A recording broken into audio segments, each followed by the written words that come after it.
السلام علیکم ناظرین، حضرت صالح علیہ السلام کا واقعہ آپ کے سامنے لے کر حاضر ہوئے ہیں۔ قرآن مجید میں حضرت صالح علیہ السلام سے متعلق مختلف مقامات پر چیدہ باتیں موجود ہیں۔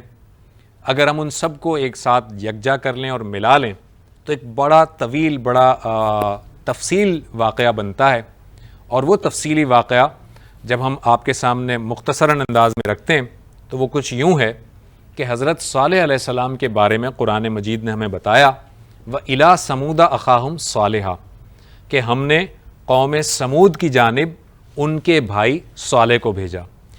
یہ قوم سمود کون تھی؟ ہم نے کل تذکرہ کیا تھا حضرت ہود علیہ السلام کا۔ حضرت ہود علیہ السلام کی جو قوم تھی وہ قوم عاد یا عاد اولا کہلاتی تھی۔ اس قوم کی طرف اللہ تعالیٰ کا عذاب آیا، لیکن ان میں سے جو اہل ایمان تھے انہیں اللہ تعالیٰ نے بچا لیا تھا۔ وہ اہل ایمان جس جگہ جا کر بسے وہ جگہ ام القریٰ یا وادی القریٰ کہلاتی ہے۔ وادی القریٰ کے بارے میں قرآن مجید بتاتا ہے وَثَمُودَ الَّذِينَ جَابُوا الصَّخْرَ بِالْوَادِ، اور سمود جو وادی قریٰ میں تراشتے تھے اپنے گھروں کو۔ یہ جو قوم عاد کے جو اہل ایمان بچ گئے تھے، جو وادی قریٰ میں جا کر آباد ہوئے، کچھ عرصے کے بعد حضرت ہود علیہ السلام کے وفات کے بعد ان کے اندر بھی یہ برائی واپس آ گئی کہ وہ بھی اللہ تعالیٰ کی وحدانیت سے منکر ہوئے اور شرک اور بت پرستی میں ملوث ہوئے۔ ساتھ ہی ساتھ ان کا ایک اور جو ان کے درمیان ایک خرابی پیدا ہوئی، ایک اخلاقی برائی پیدا ہوئی، وہ یہ پیدا ہوئی کہ وہ نہ صرف یہ کہ شرک میں مبتلا ہوئے بلکہ وہ آخرت کے بھی انکاری ہوئے اور آخرت کو کسی طور پہ ماننے کے لیے تیار نہ ہوئے۔ اس قوم کو قوم سمود یا عاد ثانیہ یا عاد ارم کہا جاتا ہے۔ اس قوم کی جانب حضرت صالح علیہ السلام تشریف لائے، اور حضرت صالح علیہ السلام نے اپنے بھائی حضرت ہود علیہ السلام کی طرح اپنی قوم کو دعوت دی، وحدانیت کی اور اپنی نبوت و رسالت کی۔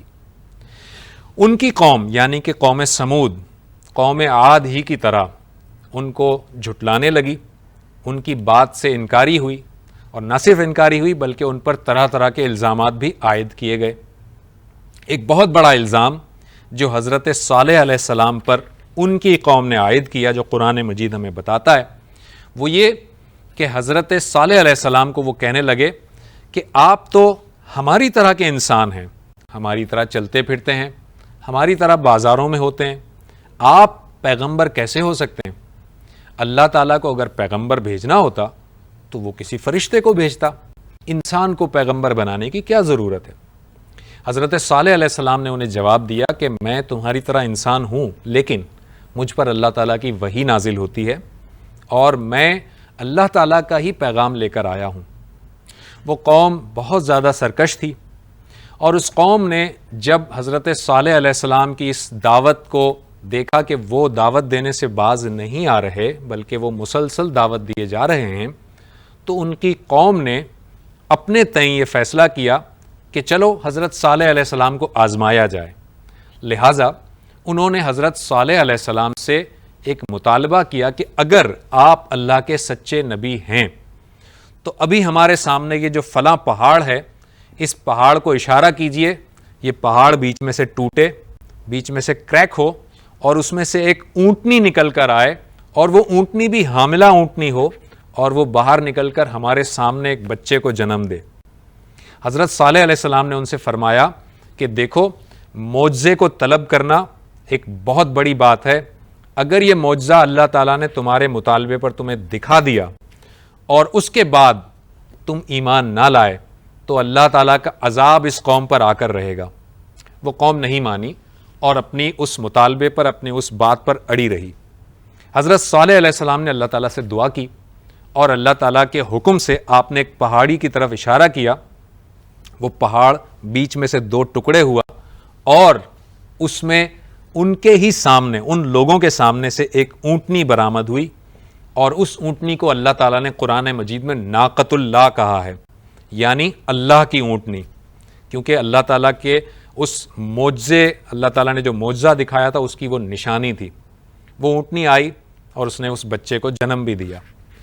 اس کے باوجود وہ قوم کے کچھ افراد تو ایمان لے آئے، لیکن بحیثیت مجموعی پوری کی پوری قوم پھر بھی انکاری ہی رہی۔ حضرت صالح علیہ السلام نے ان سے کہا کہ دیکھو تمہارے مطالبے پر یہ اونٹنی اس دنیا میں آئی ہے، لہٰذا اب اللہ تعالیٰ کا حکم یہ ہے کہ یہ اونٹنی جس جگہ سے پانی پیے گی وہاں تمہارے مویشی پانی نہیں پئیں گے، جس جگہ جا کر یہ گھاس چرے گی، گھاس کھائے گی، وہاں سے تمہارے جانور گھاس نہیں کھائیں گے۔ اور دیکھو یہ ناقۃ اللہ اللہ کی اونٹنی ہے، اگر اسے کسی نے بھی نقصان پہنچانے کی کوشش کی، اسے مارا تو اللہ کا عذاب آ کر رہے گا۔ کچھ عرصے تک وہ لوگ بڑے پریشان ہوئے کہ وہ اونٹنی ایسی اونٹنی تھی جو بڑی قوی الجثہ تھی، اور اس اونٹنی کے سامنے ان کے اپنے مویشی ڈر کر بھاگ جایا کرتے تھے، اور وہ اونٹنی ان کے کنویں سے سارا پانی پی لیا کرتی تھی اور غلہ کھا لیا کرتی تھی، اور ان کے مویشیوں کو پانی اور غلے کی کمی محسوس ہونے لگی۔ چنانچہ بڑے پریشان ہوئے، لیکن ڈرتے بھی تھے کہ اگر اس اونٹنی کو مار دیا گیا تو کہیں واقعی اللہ کا عذاب نہ آ جائے۔ اس قوم سمود میں 9 سردار تھے۔ وہ 9 سردار بہت زیادہ شریر قسم کے لوگ تھے، اپنے قبیلے کے جو شرارتی لوگ ہوتے ہیں، جو بہت زیادہ گمراہی میں مبتلا ہوتے ہیں، وہ لوگ تھے۔ ان 9 سرداروں نے مل کر یہ طے کیا کہ آج ہم اس اونٹنی کو قتل کر کے چھوڑیں گے۔